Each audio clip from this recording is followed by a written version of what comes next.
Hi, my name is Ashley Forsyth, and I own Health and Fitness Meals and Your Way Nutrition here in Salt Lake City, Utah. And as a female business owner, I love bringing on other female business owners to talk about business. So today I have with me Krystal Taylor. Hi, Krystal. Hello. Thanks so much for coming on with me today, Krystal.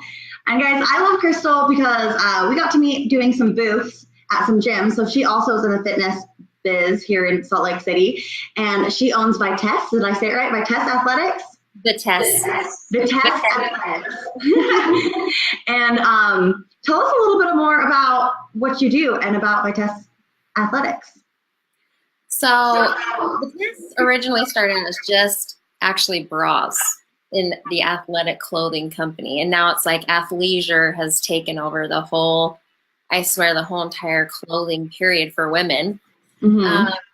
But it kind of expanded from there. So bras, and then I was doing certain events or teams, like drill teams, dance teams, and I was just doing all of their bras, custom bras.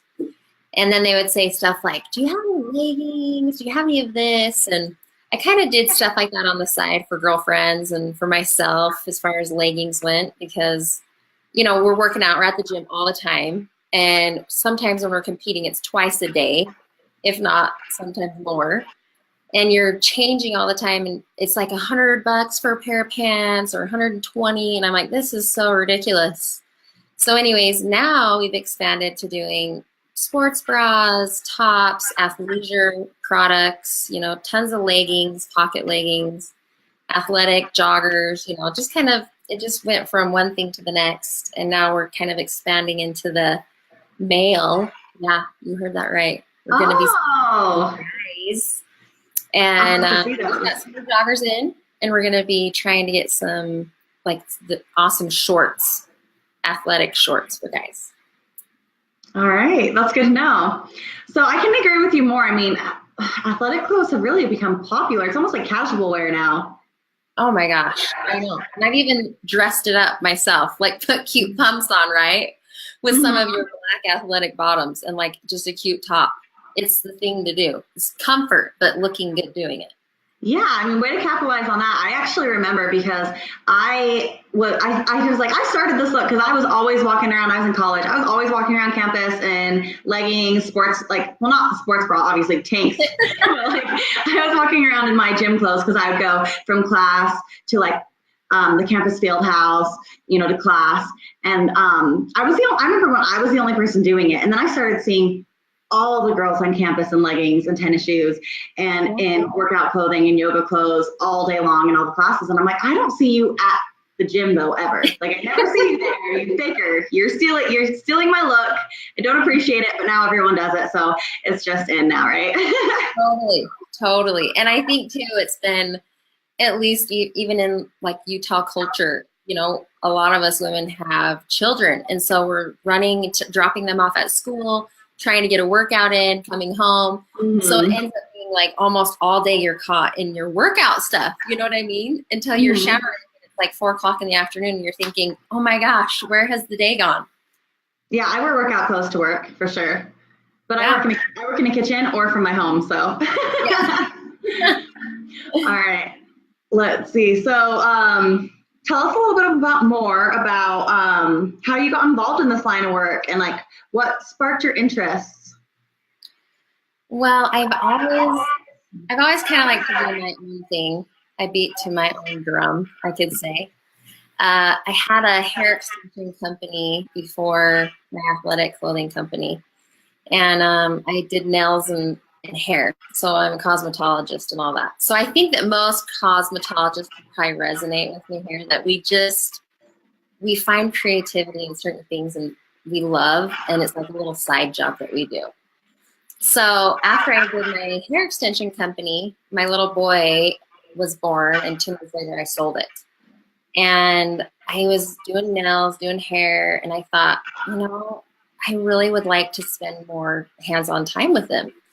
And prior to Boston, that's my little boy, I had lived in Vietnam, and I lived there for almost 3 years. And so that's when I actually initially took some of my product that I wore, you know, my gym clothes basically, And I thought, everything's made overseas. I need to figure out how to duplicate this so that I can make it and not have it be $100, you know? Mm-hmm. So I figured out how to do it. And I was doing it. That's what I was doing on the side for my girlfriends and whatever. And then I figured, you know what? This would probably be a good thing I could do. Like, I could do shows, or I could do it online, and I can stay home with my baby. So that was how I kind of took my little leap into athletic clothing, just starting out with like 1 or 2 products, and then it just expanded from there. That's so awesome. So I want to know specifically, you always kind of worked for yourself, it sounds like, and you were either just managing your own clients, your hair and nail clients. Was that the other job you had before opening up Vitesse? Yeah. So I was doing nails specifically, and then hair extensions. And then I would honestly just do like little parties on, you know, after work hours, kind of at evening time, in-home parties. You know how a lot of people do that. It used to be a pretty popular thing too. And I was doing more printed leggings and stuff like that. And so that was what I was doing to really pay the bills. And then this just became kind of the frosting, you know, and then it ended up kind of being the main source of my income. Okay. So at which point were you able to quit doing any other work altogether? And like, what kind of made you take that leap? Just, you realized that gradually it was making more of your income and you could just keep taking less and less appointments? Or was it just one day you're like, you know what, I've got to give this everything and quit my other job? Or how did that work? How did that transition work? So I think that any transition, when you're doing any kind of business, it's when you get to that point that you're feeling like you're burning the candle at both ends, and you are like, I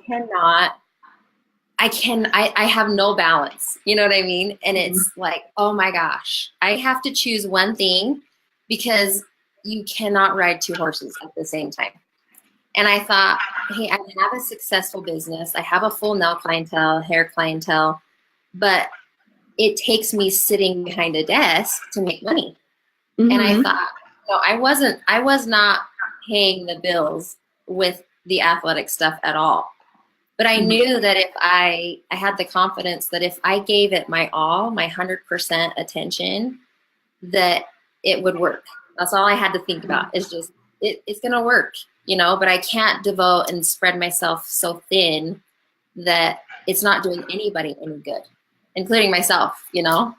So it was kind of that moment where I just had way too much going on and I had to make a choice.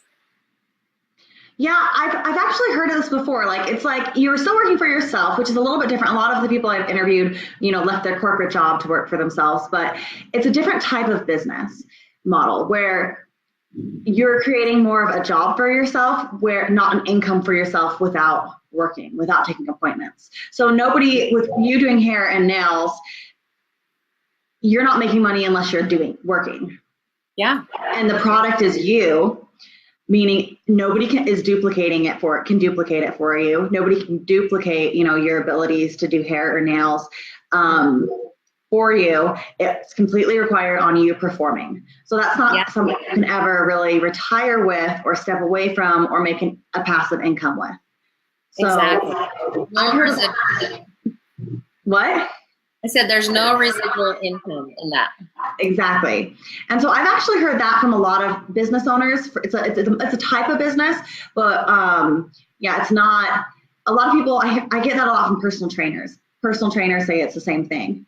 Unless they're really careful about like recreating their business model and making what they do 100% duplicatable, then it's just not. You're just creating a job for yourself. So I think that's really cool because you saw that and you took the risk in it because you knew you needed to be able to have more time off. You needed to have more time with your son, right? Yeah. Yeah, for sure. And you took that leap, and that's awesome. And so tell us about how rewarding that's been for your schedule. I mean, do you have more time for yourself? I know you've had other people run your booths and you've got your website up. So I mean, passive income opportunities that you would have never had with your other businesses, right? Yeah. Oh, yeah. It's been great. I had a little taste of it with my hair extension company. I did have a partner in that. And so it was a little bit different because you're sharing the workload, right? Mm-hmm. And you're kind of working off of each other as far as ideas and whatever. So there are definite benefits to having a partner. But it's funny because you say, how has it opened up your time or how you choose to spend your time? So don't get me wrong. Owning a business, as you know, is like ridiculous. Sometimes I think, what have I done? Right? Like, oh my goodness, I'm the only one that does any of the web work, that does any of the social media, that, designs the products, who picks out the products, who ships the product. So I would say how it has opened up time is the fact that I can wake up in the morning, take my little boy to school. He's only 3.5, so I take him just for 2 hours, to pre-K. And it's only a couple days a week, but I hurry to run home, put together orders, slap shipping labels on them, drop them off, and then run and pick him up. So I'm always home. I work from home, and it's great because after he goes to sleep at night, then I can do all my inventory or I can post new things. So I think that it's been able to, I'm the boss kind of a thing. I get to choose when I work and when I don't work, when it fits to my schedule.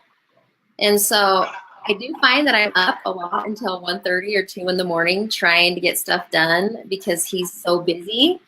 And anytime that I'm trying to pack things or do inventory, it ends up a disaster for those of you that have kids and that are toddlers.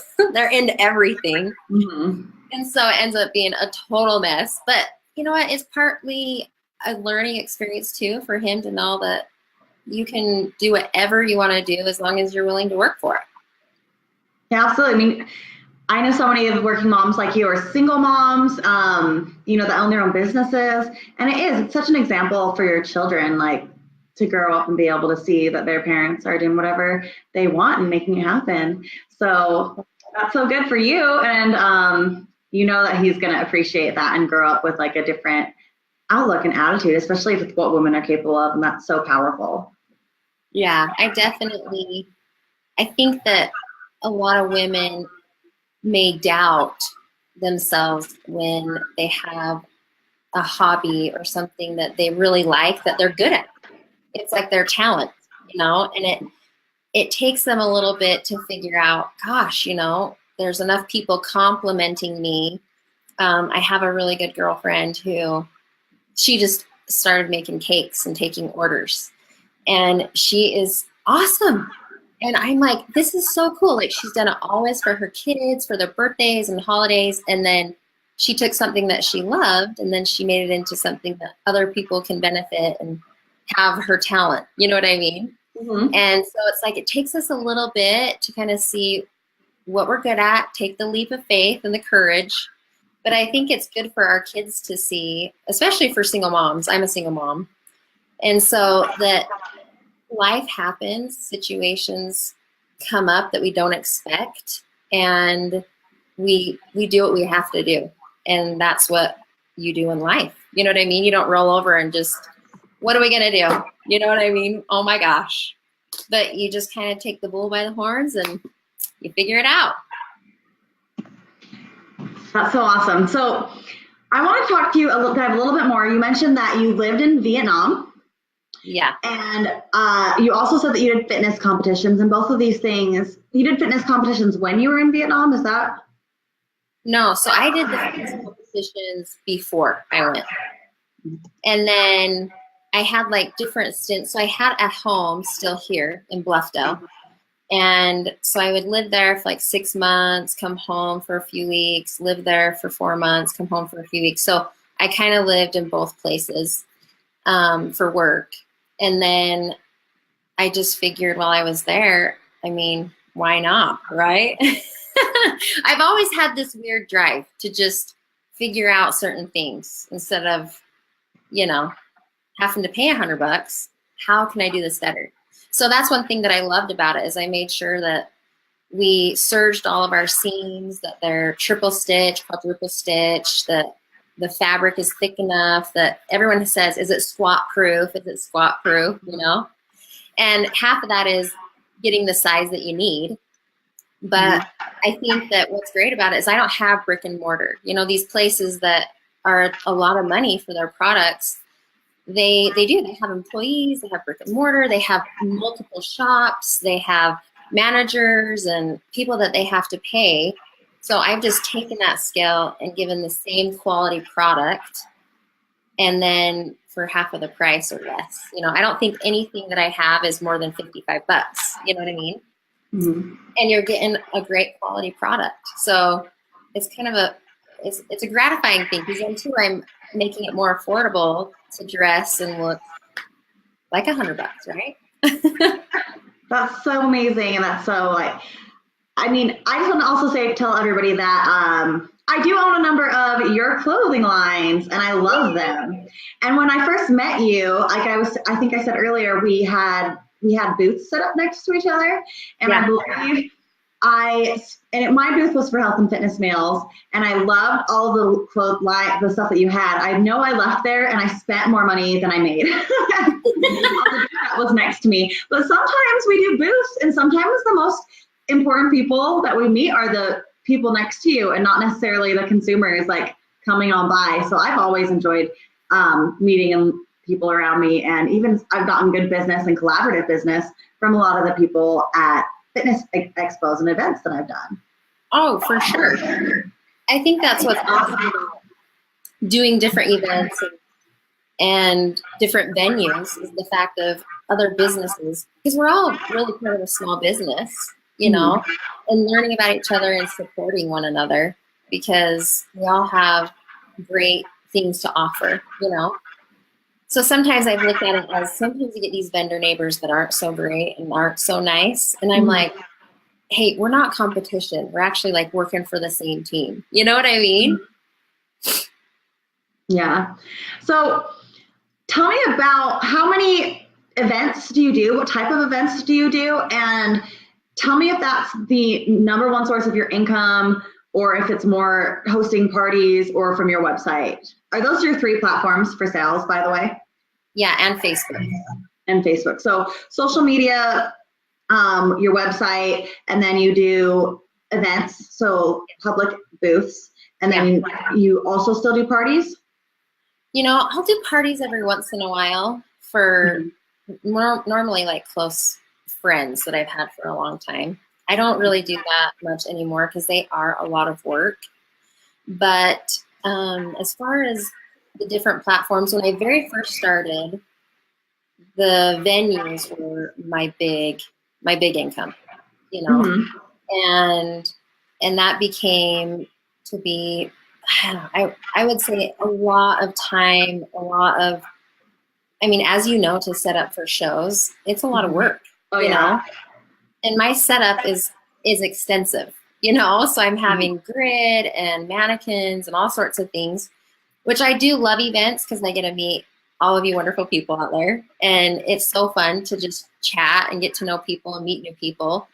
But my main goal was to really be able to stay at home, you know, so even when I started my own business on the weekends, I'd have to go out and kind of drum up business. Like, you have to create an income, you know what I mean?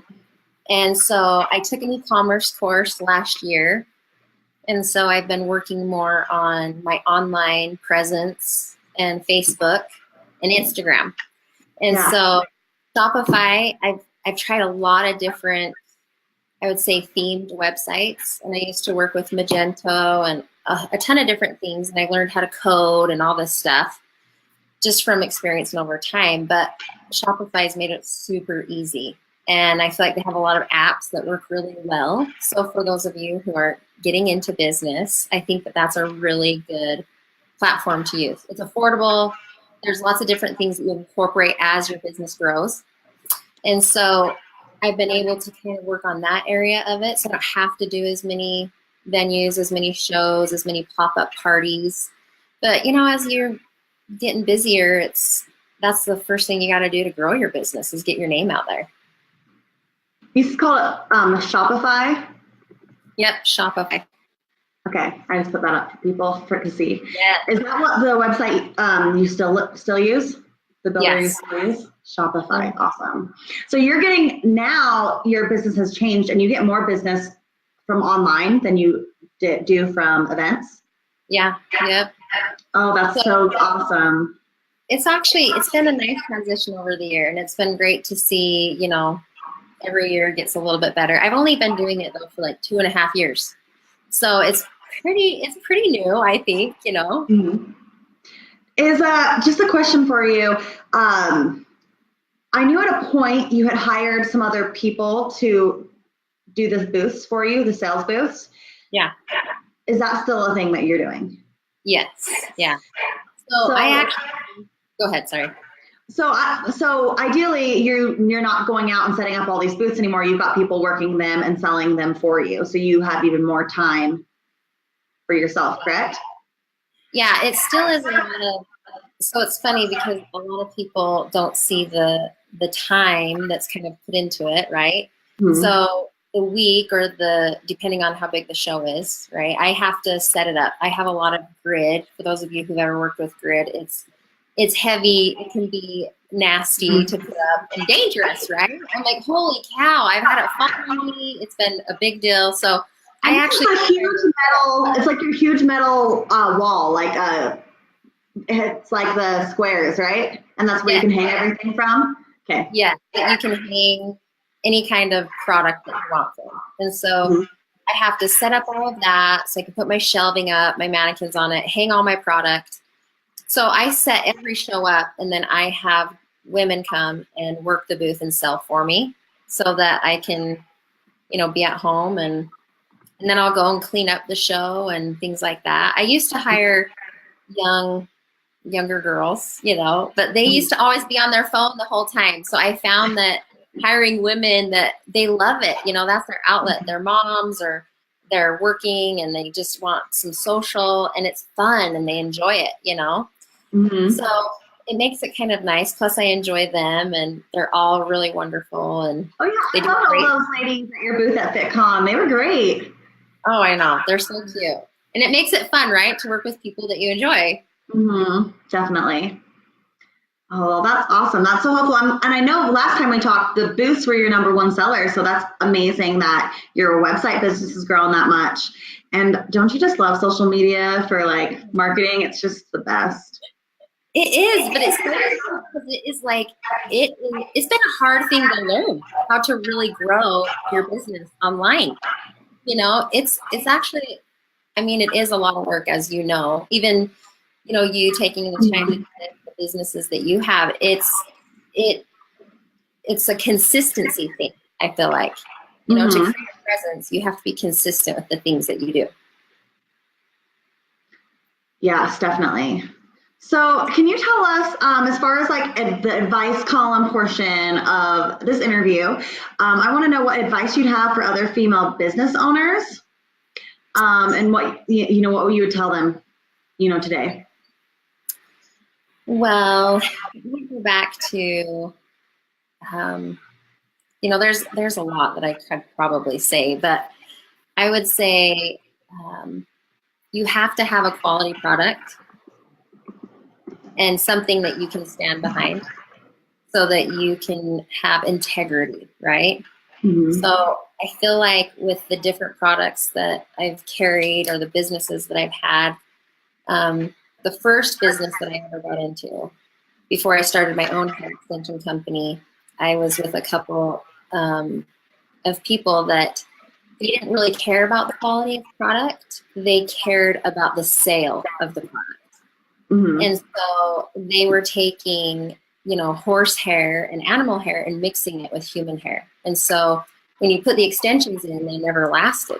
And this was, I mean, gosh, how old am I? I'm like, I have to go back however many years it was, right? So 15 years ago when hair extensions was more of a new thing, then people would spend $1,200, $2,000 to put it in their hair, and the hair never lasted. And I'm like, gosh, I can't feel good about charging this much money for a crappy product, because people aren't going to come back. And I'm all about creating relationships and genuine ones at that, so that you can really care about your customers and the product that you give them. So whether it's, a cake or, bows, lots of women have different talents, or interior design, anything that you're doing, nails, hair, just do a good job at it, so you can stand behind it. Yeah, so like integrity of product integrity for sure, as well as I think you were talking a little bit about customer service.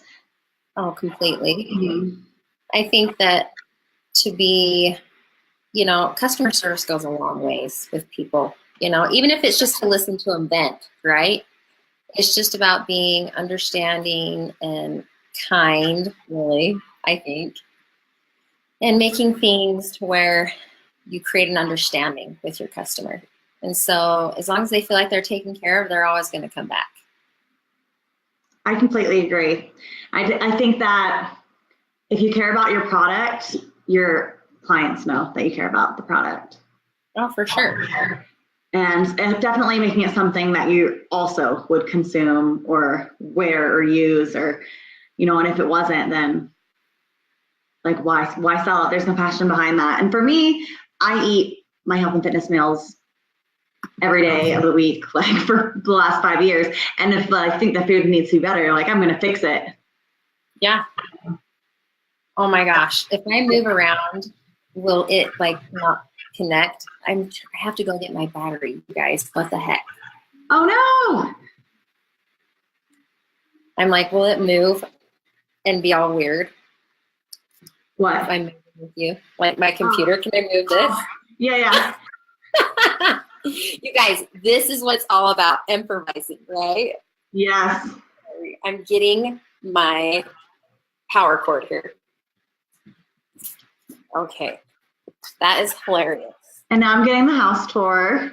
You are. We're getting a house tour of my house, okay? So this is what having your own business can buy. Just kidding. Exactly. You're learning right now what having your own business provides. Yes. That is hilarious. Okay. I am going to be back at my little area here. Sorry, Ashley. This is hilarious. Oh, no, you're totally fine. I've had it die in the middle, and we've had to like stop and reconnect, so that we're good. better than losing connection. Okay. You're getting to see my house, right? Mm-hmm. My tree. Okay. All right. We're back.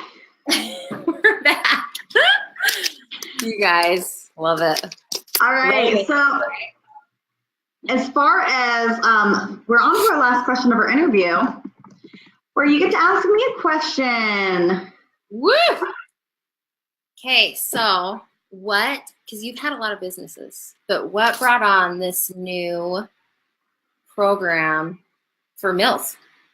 Okay, so I've only had 2 businesses. So my first one was Health and Fitness Meals, and that's the one that I've been running for the last 6 years. And that one I was very passionate about what it was and the product and what I was doing, but I didn't plan on going into business for it myself exactly. It just happened. And so I never got to write a business plan or really like think things through, like overhead, production cost, like rental space. Like there were just a lot of things that weren't well thought out because everything happened out of necessity. Like, okay, crap, I need to do this now, and I need to grow, and I need to hire more people because I just was trying to keep up with demand so fast that I never got to sit back and be like, here's the whole picture and, like pre-plan anything. So I got a crash course in business ownership, I guess, with that company. And so my new company is, I guess, everything that I learned from business and what I thought would be a better business model and like a smoother business model. And I got to think of and plan out the kinks and like prepare for things with it better. And before I finally got it launched in July this year. And it's basically a nutrition program that I had created, and I had thought about it for a long time. But when you're a business owner, it's hard to take time to do anything else.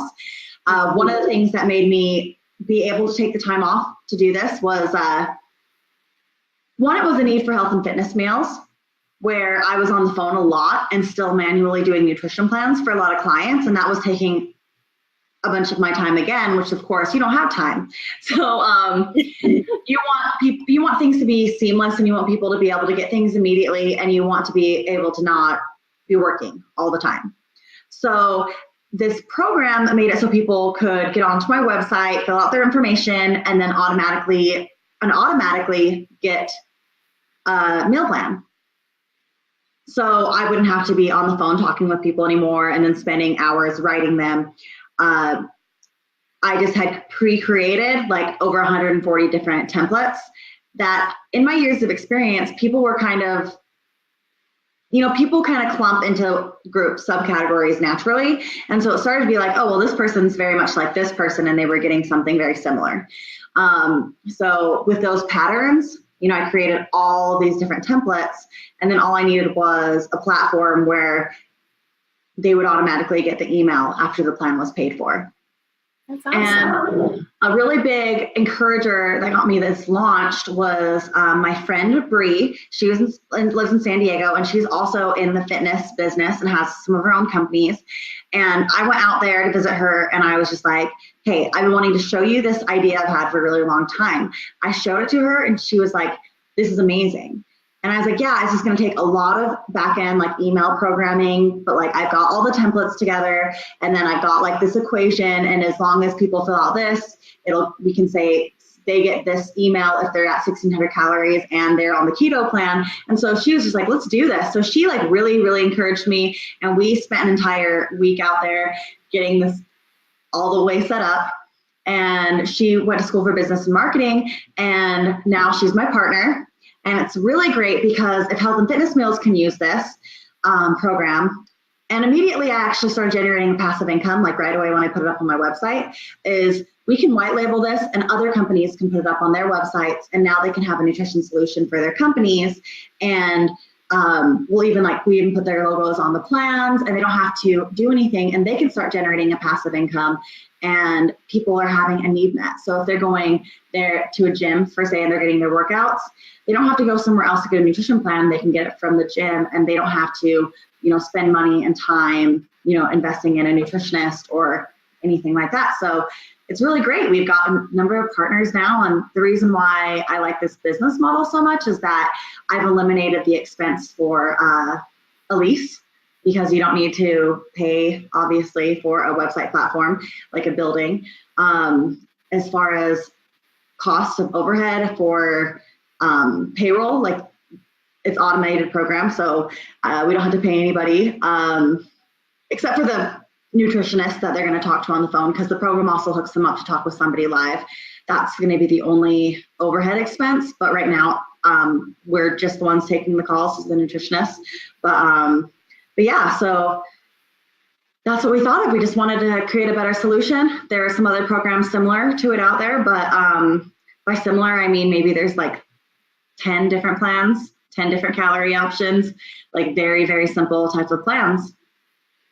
That's so awesome. That's great. And you talk about your crash course, right? We all kind of learn in the crash course way, because business a lot of times just happens. And I almost say, don't overthink it, or else you'll never go into business for yourself. Oh, you just have to start going.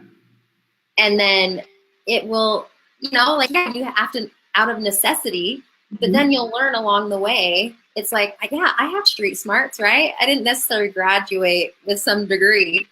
You just learn along the way. Yeah, and you've got to be willing to like roll with the punches. Like if you get back feedback, you've got to be like, great, I can fix that. I can change it. And like we've already improved, the way our email appearance looks, because people were like clicking. There were too many embedded links in the email, and we're like, let's just make it all one email. Let's just put a big sticker that says click here, and nobody's going to get confused. Make it like there are so many improvements that we've already made. We've added full-on recipes to go with the diet plans, like a whole day's like menu, just so they can see an example. And that's the thing is you can't be so stuck to an idea that you're like, no, my plan was perfect. This is perfect. People who don't want my perfect service are just, not smart, or they're not, they don't know what is happening. People need to realize that what I'm providing is what it should be. I think that's just very narrow-minded. And I think that as a business owner, you want to provide a quality product. You want to be like, wait, what else do people want here? And how can I make that happen? And so we put a lot obviously of time into like developing the program, but it is great. I mean, that's my passive income model. Just kind of like you're starting to build your website business where people are ordering it. Like, it's all about, can I do less work so I can have more time? Yeah. Oh, yeah. Even creating your own hours, especially for if you want to have a different job that you feel comfortable and confident, and then work after hours doing the things that you like, but creating an extra income. I think that's also something that if you hit roadblocks, like you said, you're like, gosh, these things come up, you just have to push through it. It's like, don't let anything get you down. You got to find a solution somehow, some way. And don't be afraid to ask people, because I think through my greatest tools have been my failures, really, Has been what? Sorry? I said, like learning from them. I totally agree. And then you learn how to work smarter, and not necessarily harder. I think you got to have a good work ethic to be a business owner, because if you don't, if nothing's going to happen, like nothing, you'll be like, make a plan and a course of action that will not follow through. But you learn to just make better decisions, and it's going to pay off in the long run where you're actually working less. Oh, yeah. And I think the last thing I would say is that you have to welcome competition, or else it's going to kill you in owning your business, because there is, like you said, there's other meal companies out there, or there's other programs or whatever. But if you're so focused on everyone else, that's so much wasted energy. It's like there is abundance out there. There's more than enough business for everybody, So that's why I think that what we are offering to empower women and to support one another in their businesses is awesome, because I think that we need to work together rather than be jealous of each other and build each other up. Absolutely. Well, what do they say? Like, oh, shop local. I'm all shop women. Right? Support local women. Yes. Awesome. Well, thank you so much, Krystal, for coming on today. I love your company, and I totally recommend that everyone go check out her website. It's going to be on the link in the bio underneath this. And thanks for coming on today. But you get back to your kid and have a really great Sunday. Yes. Thanks, Ashley. See you, everyone. Bye, Krystal. Bye.